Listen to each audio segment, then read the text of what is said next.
Godzilla versus Kong कह लो या Godzilla x Kong, हमें हर बार कॉन्ग एंड गॉडजिला के बीच एक राइवलरी देखने मिली है। ये दोनों स्पीसीज एक दूसरे के एनिमीज हैं सिंस दे वर बॉर्न। हाँ, कुछ लड़ाइयाँ इन दोनों ने साथ में मिलकर लड़ी है, बट स्टिल ये दोनों एक दूसरे को अपने सामने एक सेकंड के लिए भी बर्दाश्त नहीं कर सकते। चाहे कॉन्ग गॉडजिला से मदद भी मांगने आया हो, लेकिन गॉडजिला ऐसा कैरेक्टर है जो कॉन्ग को पहले ही पेल देगा। जब तक कि गॉडजिला को कॉन्ग के रियल इंटेंशन के बारे में नहीं पता चलता, वो अटैक तो पहले करेगा ही करेगा। लेकिन इस हेट का रीजन क्या है? पास्ट में ऐसी कौन सी चीज हुई होगी जिससे गॉडजिला एंड कॉन्ग के प्रजाति के बीच इस दुश्मनी की शुरुआत हुई? And specially why Godzilla hate Kong? चलिए डिटेल में जानते हैं।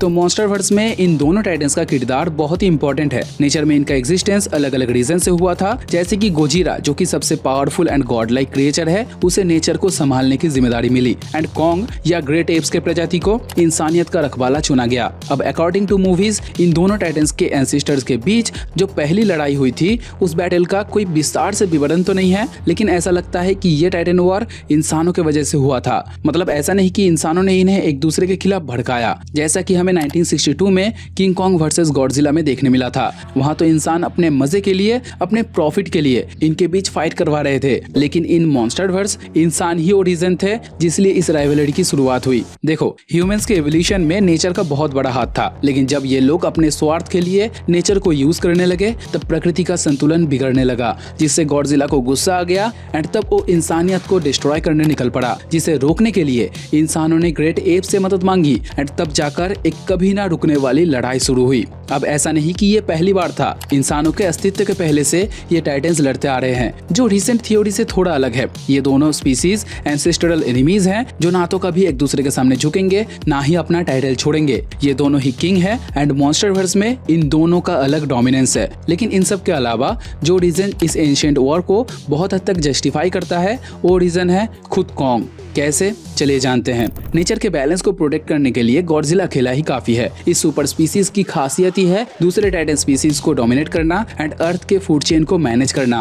कभी कोई भी टाइटन अगर गॉडजिला के इस रोल को चैलेंज करता है या उसे चुनौती देता है, तो उसके रिजल्ट में गॉडजिला उससे लड़ता है एंड उसे तब तक मारता है जब तक कि वो हार नहीं मानता। एंड अगर वो सबमिट नहीं करता तो एंड रिजल्ट होती है उस टाइटन की मौत। अब बहुत सारे टाइटन्स को ये पहले से पता है, जिसलिए वो आसानी से गॉडजिला को चैलेंज नहीं करते। लेकिन एक ग्रुप ऑफ स्पीसीज ऐसी भी है जिसे गॉडजिला के इस पर्सनैलिटी से कोई फर्क नहीं पड़ता। चाहे गॉडजिला कितने भी पावर पोजेस करता हो, उन्हें उससे घंटा फर्क नहीं पड़ता। वो है कॉन्ग की स्पीसीज। कॉन्ग की पूरी प्रजाति पहले हॉलो अर्थ से बिलोंग करती थी। एंशिएंट टाइम में ये और भी मैसिव हुआ करते थे, जहाँ उनकी मेन सोर्स ऑफ एनर्जी थी हॉलो अर्थ। एंड ये चीज तुम स्कारकिंग को देखकर ऑब्जर्व कर सकते हो। उसका साइज, टेक्निक एंड एबिलिटीज तो कॉन्ग के ऊपर भी भारी पड़ रहा था। ये कॉन्ग से ज्यादा इंटेलिजेंट था, जहाँ अपने फायदे के लिए उसने सीमो जैसे टाइटन को बंदी बना के रखा था। लेकिन एकदम शुरुआती समय में अगर देखोगे तो थोड़ी बहुत शांति थी इन दोनों स्पीसीज के बीच। इन्हें एक दूसरे से कोई खतरा नहीं था। ये लोग अलग अलग टेरिटरी पे रूल करते थे, जहाँ दोनों ही किंग थे।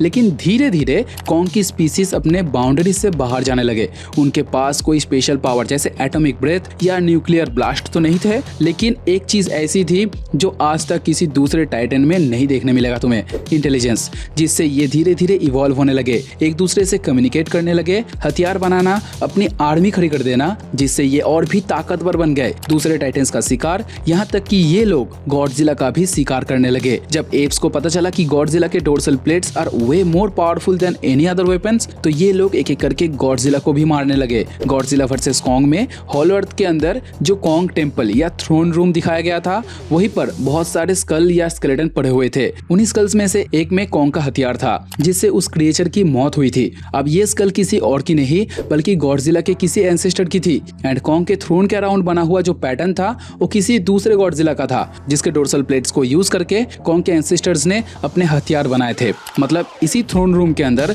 दो गॉडजिला की मौत हुई थी, क्योंकि इस गॉडजिला के सर पे जिस डोर्सल प्लेट से अटैक हुआ था, वो खुद इसी का तो नहीं हो सकता ना। ऐसे ही कॉन्ग अपने इंटेलिजेंस के दम पे धीरे धीरे गॉडजिला को डोमिनेट करने लगा, जिसके बाद बहुत लड़ाइयाँ हुई होगी एंड बाद में कॉन्ग की स्पीसीज डिवाइड भी हो गई, कुछ स्कल आइलैंड में चले गए एंड कुछ अंडर हॉलो अर्थ ट्रैप्ड हो गए। एंड पास्ट में तो स्कार किंग ने भी गॉडजिला को चैलेंज किया था। अब इन्हीं सारी इवेंट्स के बाद गॉडजिला हमेशा कॉन्ग को अपने एक ओपोनेंट की तरह देखता है। कॉन्ग को देखते ही गॉडजिला का खून खौल जाता है। एक्चुअल में गॉडजिला उससे हेट नहीं करता, बल्कि वो डायरेक्टली कॉन्ग को खत्म करना चाहता है। लेकिन हर बार सिर्फ इंसानियत के लिए गॉडजिला कॉन्ग को अधमरा छोड़ देता है, उसे पूरा खत्म नहीं करता, क्योंकि उसे पता है कि इंसानों का रखवाला सिर्फ कॉन्ग ही है। अगर कॉन्ग मारा जाएगा तो ह्यूमैनिटी खत्म हो जाएगी एंड इससे नेचर का बैलेंस भी बिगड़ जाएगा। सो गॉडजिला हर बार कॉन्ग को अपना लेवल याद दिलाता है, उसे सर के ऊपर उठने नहीं देता। कॉन्ग हीरो तो है, लेकिन गॉडजिला से बढ़ के नहीं। ये मेरा नहीं, गॉडजिला का मानना है। लेकिन इस राइवलरी में तुम किसको सपोर्ट करते हो, कमेंट करके जरूर बताना। एंड तुम्हें क्या लगता है कौन असली हीरो है, वो भी कमेंट करना। वीडियो पसंद आए तो लाइक करते हुए जाना। एम करते हैं 10 लाइक का, बस 10 लाइक भाई कर देना। बात करते हैं नेक्स्ट वीडियो में, तब तक ठड़ा